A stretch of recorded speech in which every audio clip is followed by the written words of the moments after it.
ici vous avez deux élèves Gutata, ce sont des couleurs allemandes. Et lui, donc, il fait la plupart des interventions. Pas les nôtres. Il est recroquevillé sur lui-même, il est prêt à attaquer. Elle est bien à plat.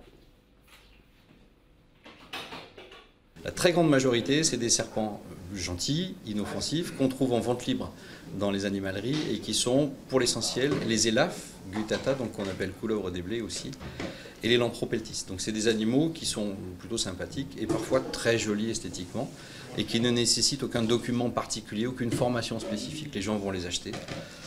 Et puis quand ils ne peuvent pas s'en occuper, ils les relâchent un peu n'importe comment et nous on va les chercher. Voilà. Nous sommes en lien avec un certain nombre d'organismes, de parcs zoologiques, etc., qui peuvent récupérer ces serpents, mais ce n'est pas toujours le cas, donc transitoirement nous les gardons ici.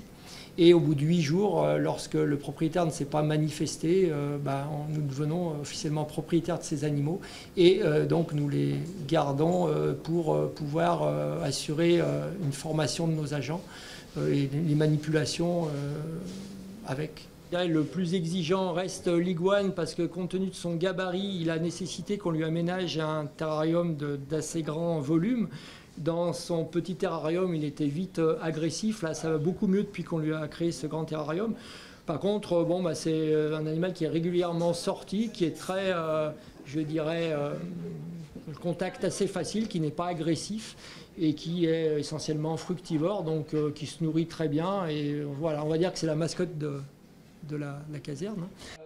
Si là, vous y mettez les mains et que ça tape, je peux vous dire que vous n'avez plus de main.